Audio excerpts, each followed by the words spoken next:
haven't we covered yet? You got two different kinds down there, from what I hear too, right? You got the Yowie and the Junjidi.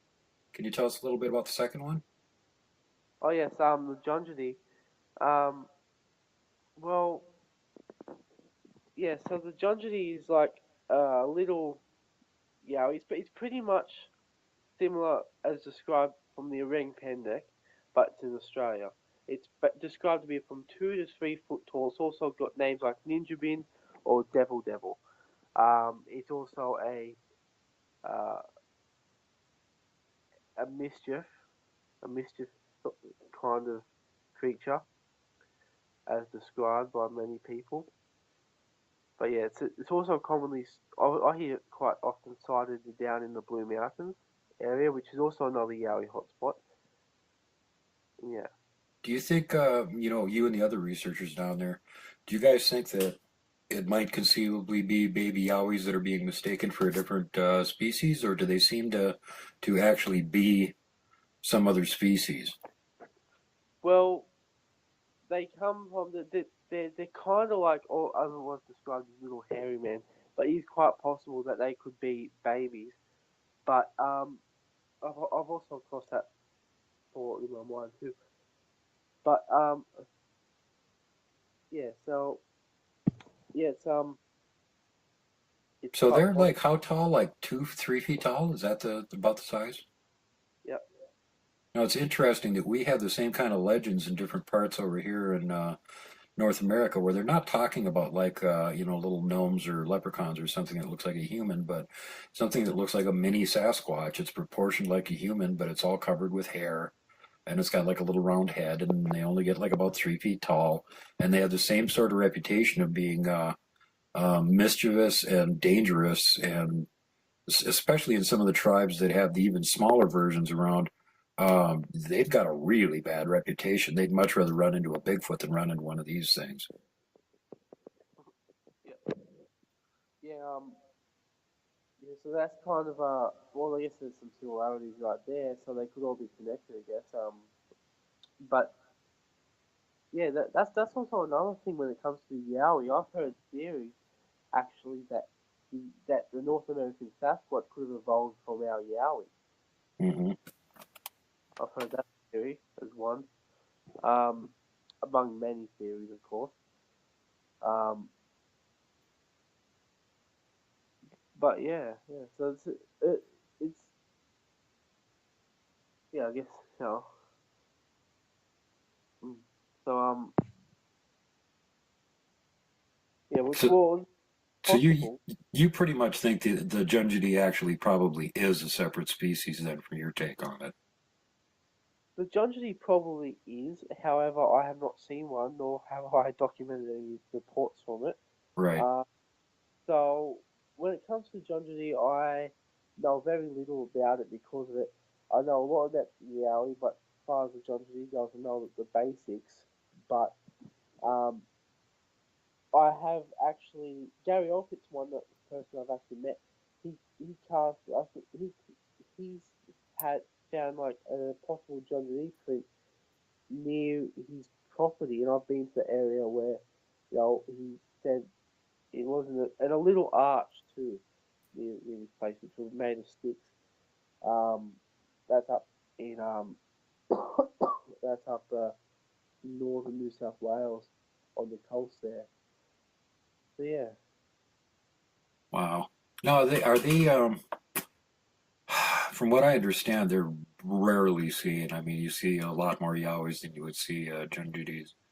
Do they get reports of them from all over the continent, like they do with the Yowies in different places, or are they just more like clustered in certain areas, from what you've heard? pardon, what was that? I couldn't quite hear you then. I was just wondering if the Junjidi sightings obviously rarer than Yowie sightings, but does it seem like they're as widespread as the Yowies are, or are they in more isolated areas? Um, well, from reports, it's not when it comes to where they are. It's very poor. Well, as far as I can find, it's not as well documented. Nowhere near as much as the Yowie. When the Yowie reports come from uh, fairly dense rainforest bushland from anywhere from Victoria, which is near Melbourne, heading all the way up to Queensland, even up to northern Queensland. So basically, all along through the Great Dividing Range, there have been sightings, um, which And is that's a also big area. Just for the people that don't live down there in Australia, could you give us a rough idea of like if you're in a car driving from one end to the other, how far is it? How long would it take you to go? Great Dividing Range, or all the way up to Queensland from Victoria. Um, okay, So that's so huge, basically. yeah, so I'm just trying to think if I was dealing with Victoria. So okay, so let me see. So I'm trying to. That is close to 30 hours drive, Good Lord, that's all the really way big. all the way up to northern Queensland. Hmm. Um, because well, yeah, that's pretty much it. Um, it's that long, and you know, the Wadigans is a part of the Great Dividing Range. Is the Great Dividing Range broken up very much, or is it pretty much just continuous mountain and rainforest with an occasional road going through it? Um, it's it's fairly broken up mountains. Um, so well, I mean, it's all connected. All these mountains in the Great Dividing Range are connected from down where it starts, which is in Victoria, Hmm. all the way up through near Sydney, going up to my way, then you go and all the way up to Queensland. But um, it's yeah, so it's just mountain range after mountain range. It's just bushland after bushland after bushland after bushland with lots of dirt tracks running through it. So Um, let's just as an example, let's say I'm an adventurous Yowie and I want to go visit my relatives in the south and I'm at the north end of the Great Dividing Range. Can I actually make it there without going through any really big areas of human settlement or agriculture or anything like that? I'm pretty sure you can go through bushland, the areas, I don't think you would, unless, of course, small towns, maybe occasionally.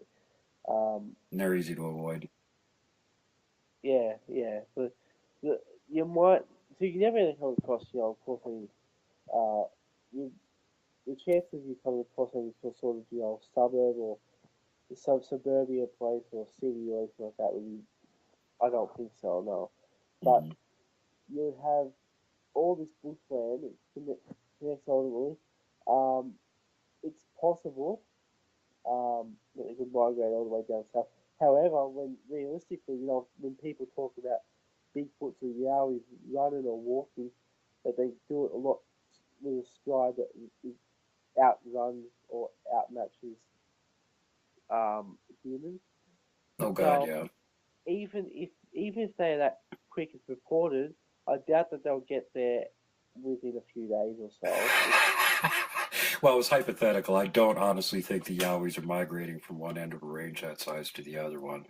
But just, as a theoretical example, if you were a Yowie and you wanted to do that, you really probably could get away with it without anybody spotting you. Yeah, yeah, um, absolutely. There have also been Yowie sightings all over Australia. So you got Victoria, Australian Capital Territory, New South Wales, and Queensland are all in the path of the Great Dividing Range. But you've also got Northern Territory, South Australia, Western Australia, and Tasmania are our other states which have very few sightings. Um, Victoria probably has ACT, which is Australian Capital Territory, is fairly small, but still gets a lot of sightings, and um, that's where our capital Canberra is. Hmm. So that's um, well, yeah. So Victoria gets or has a fair bit of sightings, but not as much as no state or territory has as much sightings as New South Wales or Queensland. Wow. You actually, I'm surprised to hear you say some of that, that you actually get sightings from the far interior where it's just like, you know, giant red desert for a gazillion miles. Yes, there are actually sightings out there. Um, Wow. a few. West Australia, there have been some footage some time ago captured of a supposed Yowie in one of the mountains there.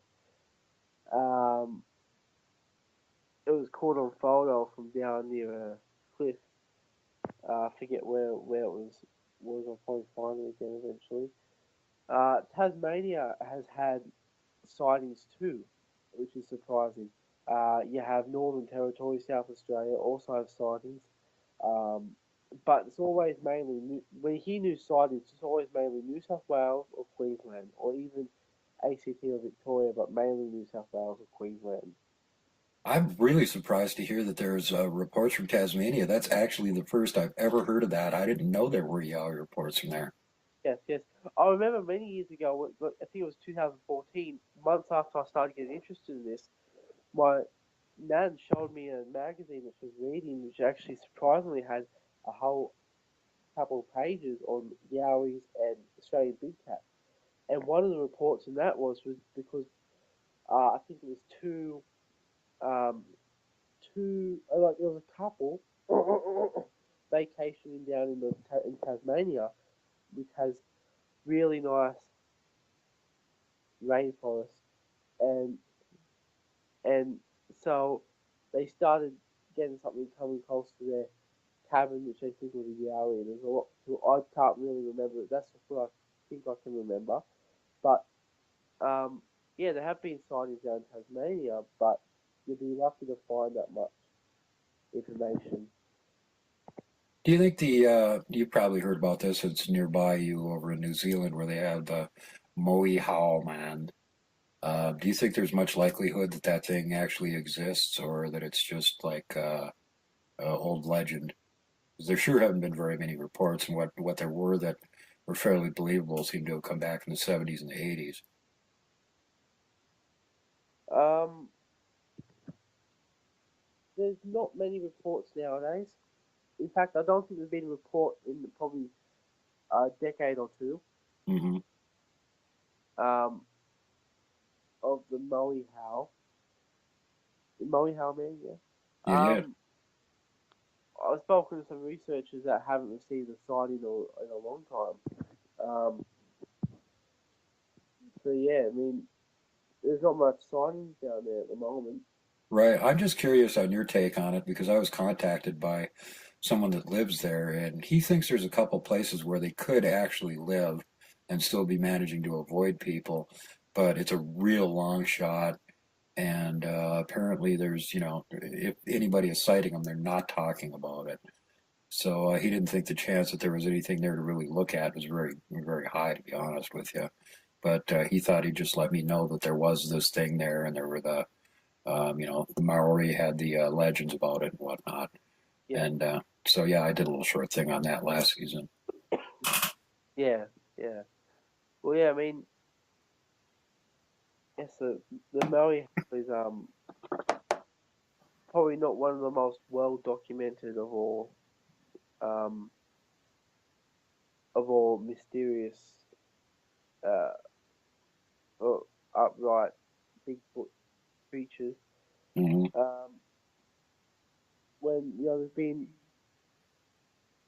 I mean, yeah, so it's probably as well.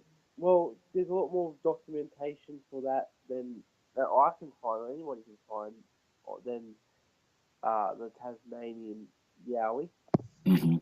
Um, but it's also very possible that the Yowie could have, before Tasmania separated from mainland Australia, they could have reached there.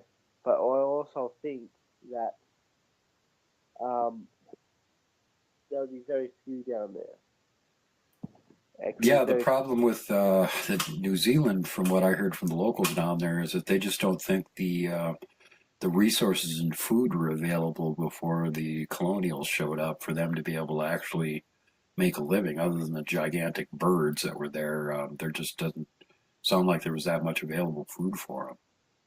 Mm, mm. Well, yeah. So the Maui How I for one was interested at one point actually going down there and exploring uh certain the Mount Maui How and the Coromandel Ranges. Hmm. Uh, but well, not anytime soon. But it was very much the things. I wouldn't mind heading down there. Yeah, yeah. So It's interesting. Speaking of going on expeditions here, it sounds like you got one planned to get over there to Tasmania here not too much longer. yeah, absolutely. That will be in June, and I'll be there for roughly just over 2 weeks. Um, and I'll be driving down to certain Yowie countries, like we're talking Canberra, like or well, um, the Brindabella Ranges, where the Hmm. famous uh, where the famous Steve Piper film was shot. Um, and also down through to places like the Otways or Grampians or Gippsland. Also, an interesting thing is that it's believed that around the Gippsland area that many people actually brought over thylacines from Tasmania so they wouldn't go extinct. But there have been fossil records of them on the mainland as well. But I want to go down to Tasmania and explore there to the hot spots like Lake St. Clair, Cradle Mountain. You know, uh, yeah. So I want to head down there. And there's also interested in checking out Mole Creek.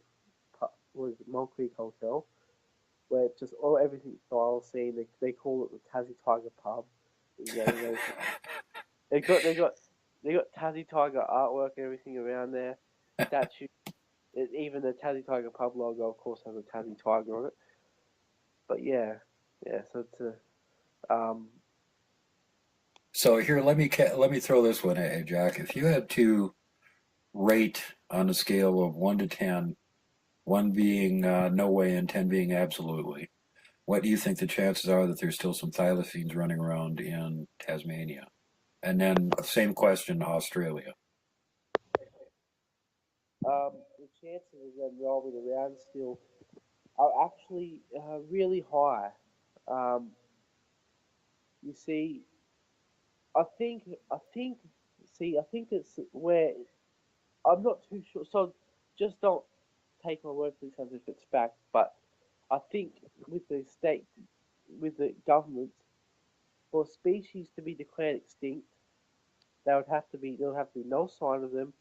They would have to be not reported at all for about 50 years, I think.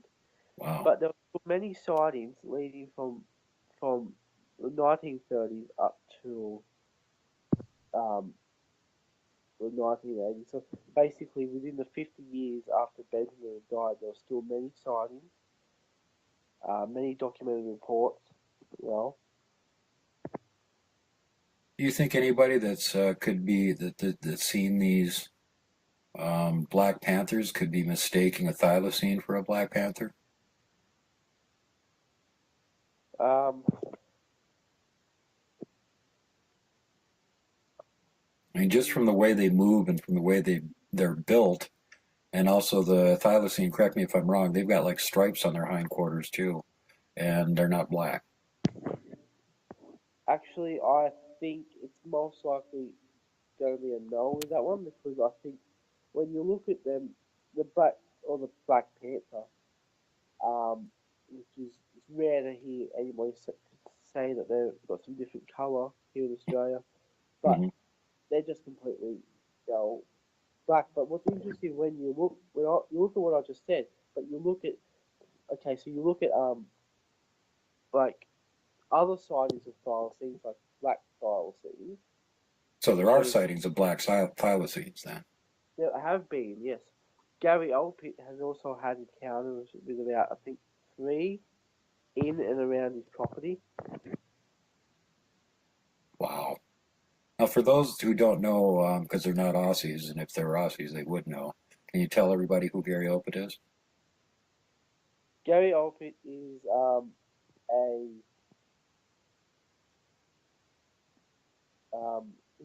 he's a wildlife expert, and he runs his own radio show on ABC North Coast Radio, which ABC Radio and ABC the channels are pretty popular. They're government funded, they're government run. He runs Wildlife Wednesdays, um, and also he um,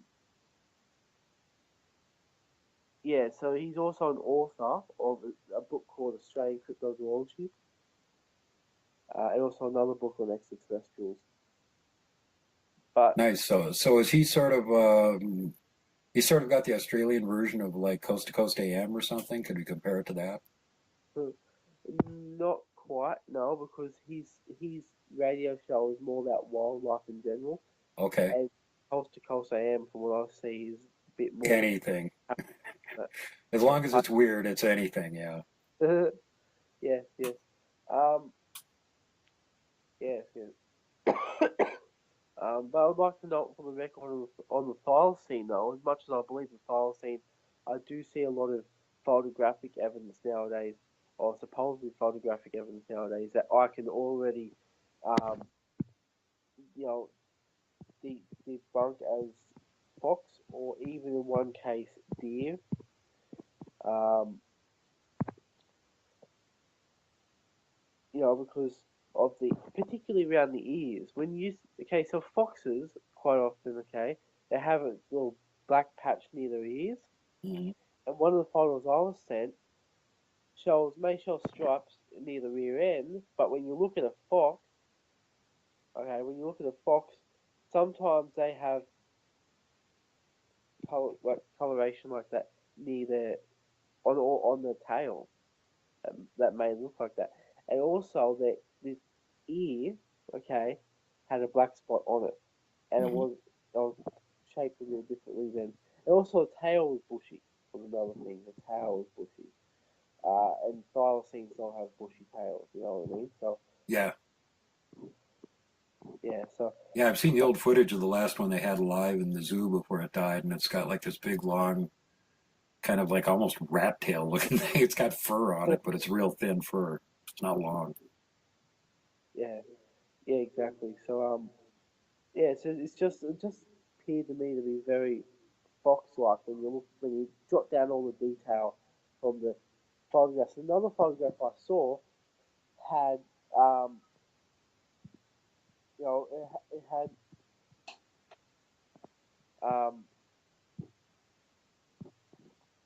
it had it was something moving through the paddocks. It could have even been a juvenile deer, um, why I say that juvenile deer is because its face, it did get a good view of its face. It didn't really look thylacine like in a sense, Hmm. uh, where it looked rather deer like in the face. It also has some coloration near its ears, which some deer do. Um, um, but yeah, in saying that, I don't think the ears look a lot like deer, so it could have even been fox.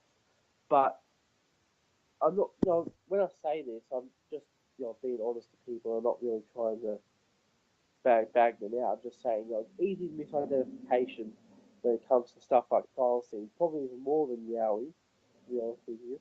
Hmm. Um, because we have a lot of fox here, and it's easy to get a photograph of a fox, a fairly blurry photograph that's not up close, that can be portrayed as a thylacine photo or a genuine thylacine photo. It's fairly common. Um, I did. There was a photo recently that was released from a trail camera near a fence, and it The face looked fox, but here's the thing: the tail was not fox, and this was interesting. The tail looked to me to be it looked like the typical thylacine tail. You know, Huh. fox's tails are very bushy. You know what I Right. mean? Right. And the Thylacine's got a pretty good sized tail too. Oh yeah, yeah. Yes, yeah. They do. Um, but yeah, I just think that can be easy misidentification sometimes. But when you get an up close view, um, you can definitely tell the difference. Interesting. Now I want to mention before, excuse me, before we run out of time, and sorry for me blabbing so much, folks, but Jack is just getting over a cold, so I'm trying to help him save on his voice a little bit. Uh, not that I'm wanting to blab all the time. Um, he just recently, here last, well, we'd have summer here, winter there, had a conference on cryptids, Acro conference. It was the first one, right, Jack? Yeah. And for guests, you had not only Gary Opit, but you also had Rex Gilroy, who is the father of Australian cryptozoology. And this guy's been at it for like, what, 60 years or something? 59 years this year, I think. Good And Lord, that's a long time. yeah,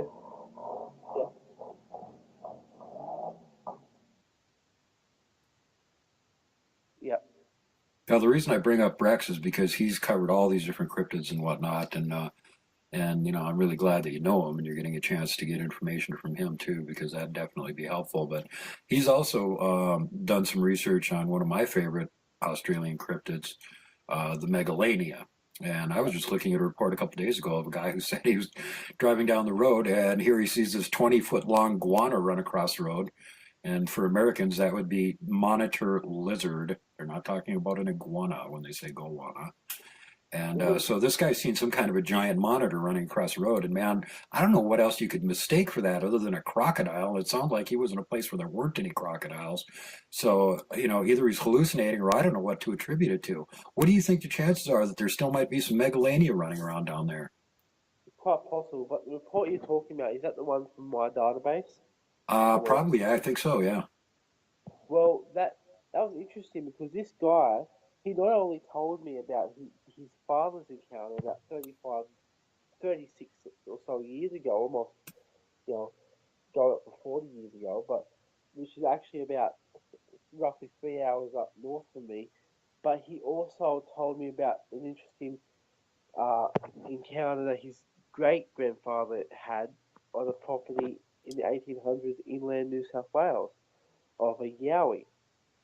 Um, but that dating back to 1800s, of course, you could see that in my database.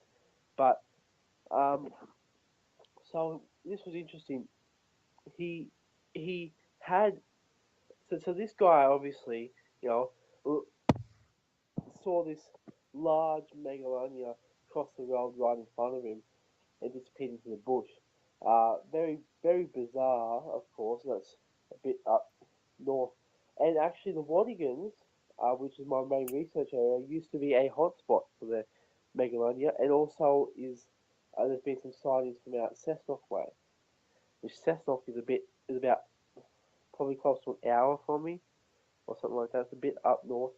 Um, but yeah, there's also been plenty of sightings from the Blue Mountains, and when I was sl- going in night when I was sleeping there, I I I was with my father and we had woke up and then it was a very eerie night there, but it was also cloud cover and a lot of that. The Blue Mountains is a very uh, bushland type place, but a very historic place, a very big tourist place, if you will, just Hmm. outside of Sydney. But basically, I had found a footprint, cast it, and now you even suggested to me, but it does sort of resemble a Megalania print. Yeah, I remember when you showed that to me, I looked at that thing and went, what the hell made that? That looks like a giant lizard print. Hey, have you compared that to Megalania yet? And then you went, oh, hold on, let me go do that. You're right Yeah, on top of it, I've, man. That's a good researcher there. I've compared it to some photographic um, photographs of supposed Megalania prints, and it does kind of there are some similarities in it where it could definitely be. But I also heard of a legend there, which a lot of people don't think this is nuts, and it does sound completely nuts, as dinosaurs went extinct. But the stories of living dinosaurs in Australia, which people also talk about pterodactyls still being seen and all sorts of stuff. There's a Barrenjaw in the outback. You have this one was I forget the name of it, but there was a certain type of one that was being seen in the Blue Mountains. So yeah, To one of the theropod dinosaurs, two-legged one or a four-legged one? more like a Tyrannosaurus Rex. Okay, so one of the little predators, maybe a velociraptor type thing. Well, like I'm talking gigantic Tyrannosaurus Rex. Oh God, no, no, thank you, no, thank you. Well, just for the folks that are listening, before we get off the subject of megalania, we're talking about megalania here is like basically take a Komodo dragon and triple it. About Right around 30 feet long, and may have the same sort of attributes too with the neurotoxic spit. So if it bites you, you'll start rotting immediately. You'll get massive septicemia, and it'll be slowing down your nervous system and your responses until you finally just can't go any further. And so it's in no big hurry to chase you. It'll follow that nice, yummy, rotting meat smell right to where you're at and eat you. And honestly, if I was in a huge area of wilderness and I thought there was megalania and Yowie both there and people were disappearing, I'd be blaming megalania first. I've had big monitor lizards. I know what they're like. And if it's big enough to eat a human, it'll try it. yeah. If you ever come across a 30 to 40 foot long monitor lizard, that's when you get to get the hell out of there. Yeah, that's when you wish you had a helicopter. I want people to be like that. However, I am interested in the fact they can still be with us. Um,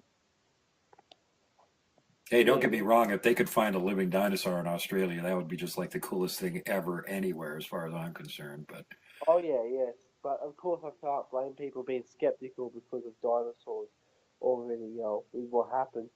But yeah, so I mean, who knows? There's even theories on them time jumping and that sort of thing. So who knows? I mean, people do encounter them. People do report encountering them. Um, I guess it's all po- it's all possible. right. Um, Well, and again, that's though, if you think about it, the animals tend to take a range that's as big as what they need to feed themselves, and especially predators will keep smaller versions of the same thing out of that area. So even in a huge area, you might not have more than a handful of adult megalania, and they might not be breeding very often. So the chances of running across them like you would with smaller iguanas and lizards and stuff would be just really, really small by comparison. yeah. Um, Also, when I come across this, a lot of people would be skeptical of such things as giant monitor lizards, but when they look at the facts, they were very real at one Hmm. point, documented them, they found skeletons and that sort of thing.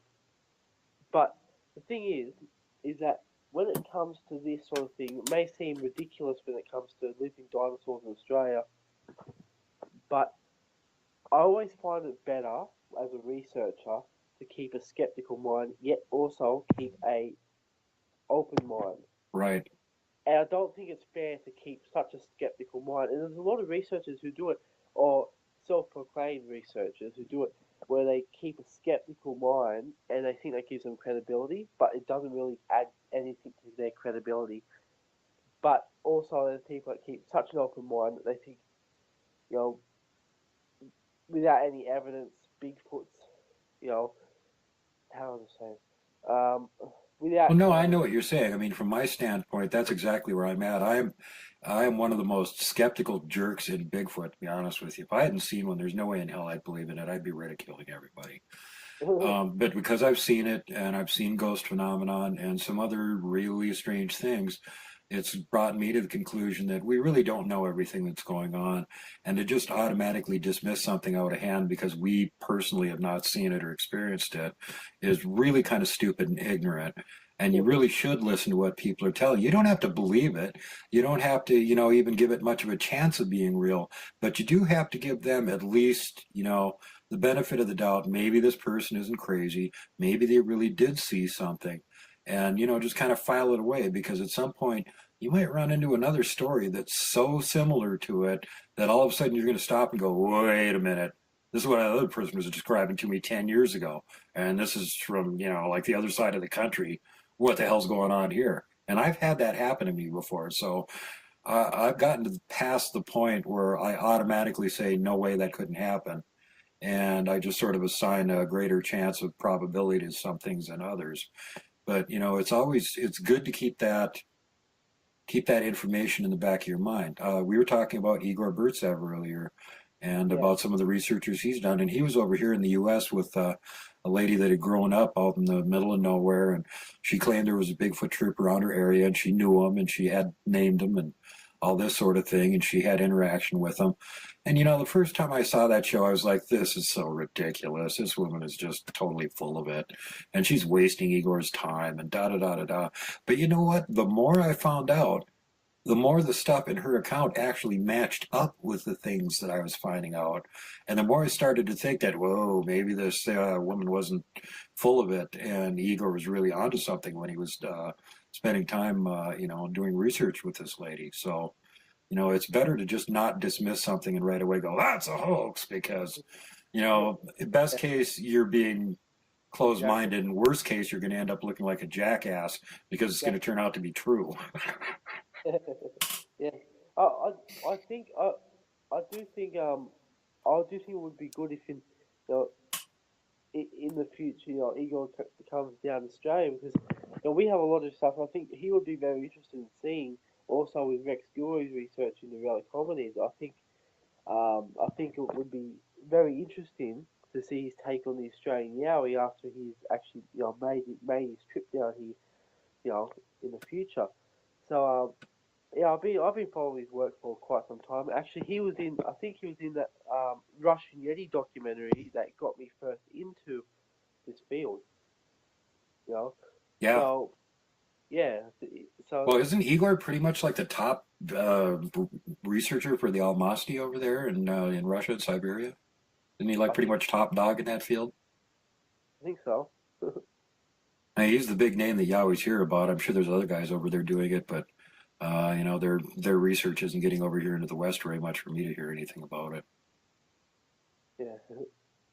Yeah.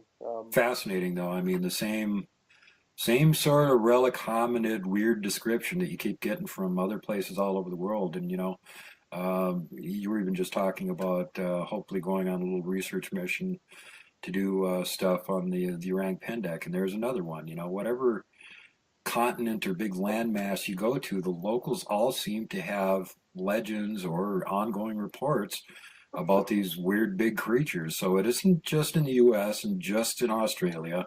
They're all over the damn world. And, that's one of the things we're going to be focusing more attention on this season.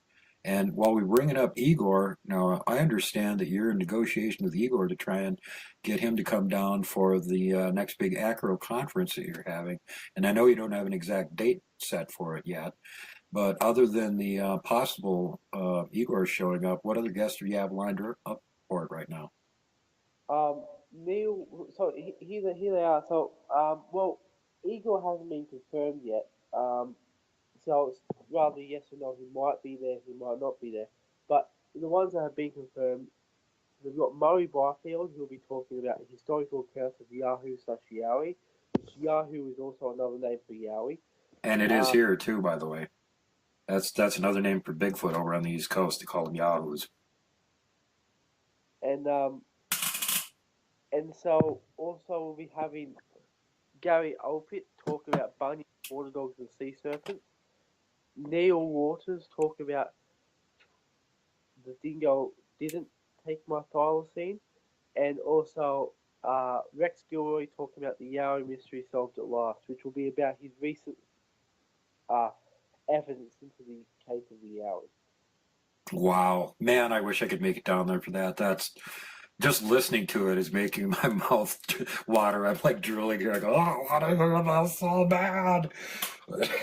Yeah, unfortunately, I'm on the other side of the planet, so I think the likelihood of that's pretty low. But to anybody else that is down there in the area of Australia or is planning on being on vacation down there around the time that this is potentially going to be happening, I very much encourage you to go check it out. Like I said, Jack is a veteran. He's already had a conference sponsored by ACRO, his organization. And we're sort of running low on time here. I think we're going to have to go here momentarily. But before we do, I want Jack to let you guys know where you can see his research, videos, radio shows that he's done, any of that kind of stuff. Lay it on us, Jack. Tell us where we can find all your stuff at.